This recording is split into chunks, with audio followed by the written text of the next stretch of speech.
évasion. À Marseille, ils ont buté quelqu'un. Non, mais c'est trop une dinguerie. Mais qu'est-ce qui se passe? Précision à venir au fil de l'après-midi, cette fin d'après-midi, avec le service police-justice de Attends, je vais un BFM peu TV. augmenter le son. Dimanche Voilà. soir, Leïla dînait avec ses deux filles dans leur appartement du premier étage de la cité Saint-Is, dans le 10e arrondissement de Marseille. Le drame s'est produit alors que Sokaina, l'une de ses filles, était seule dans une chambre. Elle a entendu des tirs à l'aveugle Kalachnikov en bas de l'immeuble. C'était la guerre des gangs. Et l'une des balles à la deuxième salve de tir a traversé le mur sous l'une des fenêtres et elle a fauché la jeune femme. Sa mère est bouleversée, effondrée, elle n'en peut plus. Elle témoigne, interrogée par Boris Karlamov. Ah mais c'est une dinguerie quand même, hein. Tu meurs d'une balle perdue quand même. Tu meurs à travers... Enfin, tu meurs dans un contexte de guerre de gang, t'as rien demandé, t'es là, t'es tranquille dans ta chambre. C'est tellement une dinguerie ce qui se passe à Marseille, sérieux quoi. La vie pour moi, c'est fini pour moi. J'ai plus rien dans la vie. Ma fille s'est fait tuer dans sa chambre. Je peux pas imaginer ça, même dans les guerres, j'ai jamais vu ça. La tête explosée. Non, elle a pris une balle dans la tête, ça a explosé sa tête, sérieux, mais non.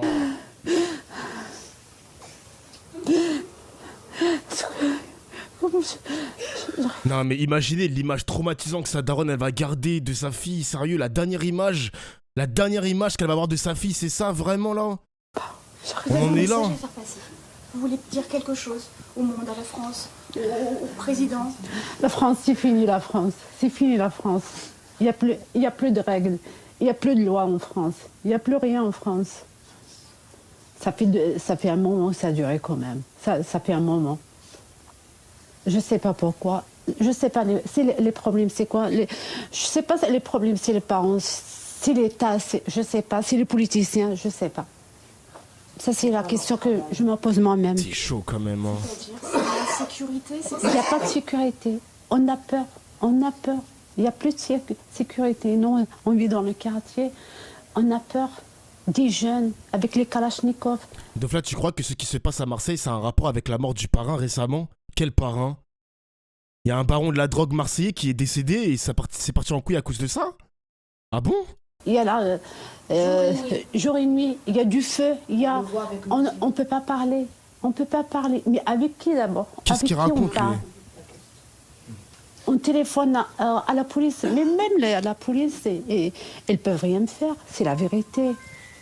Attends, mais de quoi il parle? Sa femme est passée sur TPMP, mais la femme de qui? Toi, depuis hier, tu me casses la tête. Je sais pas t'es qui, mon gars, mais essaie d'exprimer mieux ta pensée, parce que là, on comprend rien à ce que tu dis, là. On comprend rien. Votre fille, elle était comment? Racontez-nous comment elle était. C'est une belle fille, vraiment, c'est une belle fille. C'est une étudiante à la fac. Elle est souriante. C'est une fille qui vraiment qui aime bien discuter.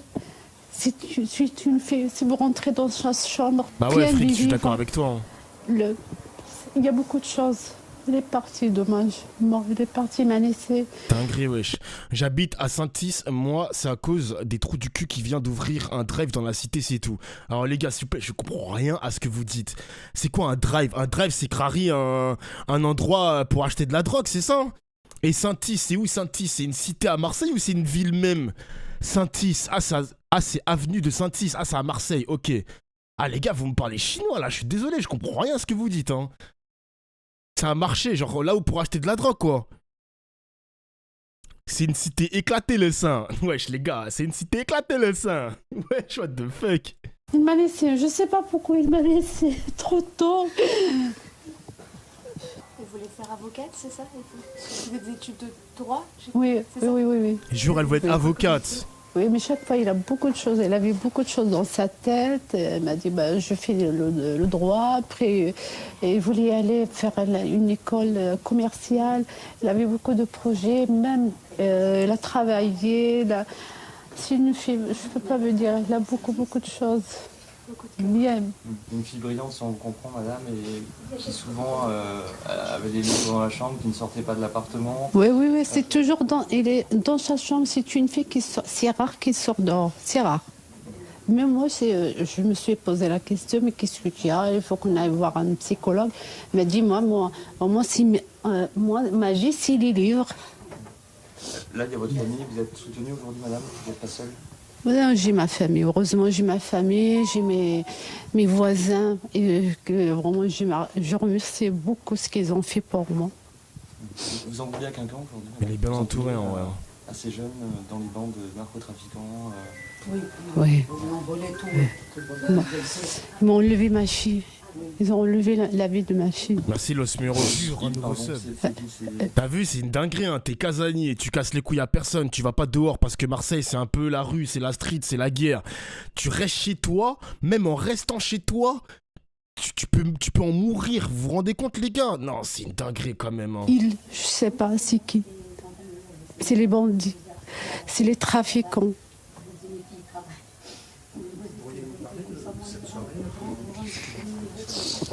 Alors moi, quand je travaille, c'était dimanche. Alors on a fait la douche, on a mangé et tout ça. Mais comme ma fille est toujours dans sa chambre, c'était la dernière qui mange, la dernière, mais c'est elle qui prépare son repas seule. Alors moi, avec la petite, on a mangé. On est allé, quand je partage la chambre avec la petite, et puis on est allé s'allonger dans le lit, on regarde un peu le téléphone comme tout le monde. Un coup, on a entendu des tirs, des kalachnikovs. Mais au début, je croyais que c'était des pétards. Mais c'était fort comme un peu. On est allé voir à la cuisine. Non, c'était à la cuisine. Et puis moi, j'ai eu peur. J'ai dit à la petite, ferme la fenêtre. Et puis j'ai dit, ferme, on ne sait jamais ce que... Et puis je comptais de retourner dans ma chambre. Après, la petite m'a dit, maman, je vais récupérer mon chargeur. Il est dans la chambre de Soukaina. C'est là où on avait. Elle est rentrée, j'entendais des cris. J'ai vu ma fille par terre, du sang. C'est une rivière. Et le sang, ça coulait de partout. Alors quand je l'ai tournée, la joue là, c'est un trou. Ah ouais. C'est un trou. La balle, elle est passée de là, elle est montée au cerveau. Il explose. Putain. Voilà, Leïla, la mère de Soukaina, cet entretien. Qu'est-ce que tu veux faire, mon gars? Qu'est-ce que tu veux faire? Et le problème avec ce genre d'informations, enfin ce genre d'histoire, si tu donnes des infos aux flics, t'es une poucave, et si tu règles toi-même le problème, ou au moins tu essayes, tu auras des représailles. Tu perds ta fille, et tu dois dire amen, bande de sales fils de yinches qu'ils sont. Eh ben putain, c'est violent. C'est dur les gars, hein. C'est dur d'écouter ça, hein, vraiment. Cette interview a été réalisée par Boris Karlamov, que l'on retrouve en direct de Marseille. Boris, c'est vrai que c'est un témoignage bouleversant que celui de cette mère que l'on écoute, meurtrie par la douleur, mais un mot quand même, parce qu'elle n'a pas voulu montrer son visage, elle a tenu à... Tous nos voisins légalisent pour stopper le trafic. Si tu encadres et autorises les gens à acheter dans des boutiques, les dealers auront moins d'argent et de pouvoir. L'Allemagne, Luxembourg, Canada, Espagne, 85% du trafic c'est cannabis, tu enlèves ça déjà. Mais le problème au Matisse, ça a déjà été expliqué plusieurs fois, si tu légalises le cannabis, les trafiquants, les dealers, ils vont trouver autre chose. Ils vont forcément trouver autre chose, les gars. Ils vont trouver autre chose à vendre. De la drogue encore plus dure. Vous vous rendez pas compte, les gars? Ah, c'était toi qui étais en vocal, le Sweezy, parce que ça me disait quelque chose, ton pseudo. J'ai parlé avec toi de Marseille, le problème, c'est que tu peux rien faire. C'est des mecs de 20 ans, plein de coke qui tiennent les charbons. Ils s'allument pour des 100 €. Bah ouais, mais c'est une guerre de gang. C'est expliqué que c'est des guerres de territoire, etc. Pour... Bah comme dans les films américains, les mecs, c'est la même chose, c'est le même cas de figure, hein. Tu proposes quoi comme solution? C'est tellement compliqué, les gars. Les gens vont te donner des raccourcis faciles. L'armée, ils vont te dire l'armée, comme au Mexique, pourrait potentiellement résoudre le problème. Ouais, mais l'armée, est-ce que l'armée, c'est la solution à tous ces problèmes-là? La gauche propose d'aller directement couper la tête du serpent, donc aller directement vers les gros trafiquants de drogue plutôt que d'aller emprisonner les dealers. Mais le problème, c'est que quand tu coupes une tête, t'en as 3 autres qui sortent, mon gars. C'est l'hydre, c'est la mythologie grecque, là. C'est compliqué, les mecs, hein, c'est compliqué. Est-ce que l'armée, c'est la solution? Je ne pense pas. C'est Orochi le bordel. Bah ouais, c'est Orochi. Rester anonyme, Boris, pourquoi? pourquoi elle va être anonyme? Bah, Oui, et tout simplement par crainte de représailles, puisque Leïla, aujourd'hui, elle se sent plus que jamais en insécurité dans ce quartier Saint-Is. On est dans le 10e arrondissement de Marseille, à l'est de la ville. Non loin d'ici se trouve le parc national des Calanques, et elle nous explique en fait que c'est un quartier plutôt tranquille la journée. Oui, mais voilà, lorsque la nuit tombe, eh bien, ils changent de visage, les points de deal se remettent en route. Ils se sont d'ailleurs remis en route depuis le milieu de l'après-midi, puisqu'avec Nicolas de Russie, qui m'accompagne ici à Marseille, on a pu apercevoir quelques guetteurs au pied même de l'immeuble de Leïla, preuve donc que le trafic de stupéfiants a repris de plus belle dans ce quartier. Donc la nuit, c'est un tout autre visage dans ce quartier. Leïla, aujourd'hui, elle songe même à quitter ce quartier définitivement, puisqu'il n'est plus supportable pour elle de rester ici. Ce matin, eh bien, on s'est rendu donc à son domicile. Elle a accepté de répondre à nos questions. Elle nous a invités dans son salon. Il y avait des membres de sa famille, de nombreux voisins, une atmosphère extrêmement pesante comme rarement j'en ai... Ah oui, là on est dans un délire de narco-état, narco-ville même, parce que là Marseille, les gars, Marseille on sait que c'est 2 fois plus grand que Paris, on sait que Marseille c'est vraiment grand, le quartier nord de Marseille est occupé par des narcos, des dealers, il y a des guerres de territoire, etc. T'as l'impression que l'État a perdu ce territoire. L'État français a perdu ce territoire, les gars, c'est compliqué, c'est compliqué. C'est une narco-ville, quoi.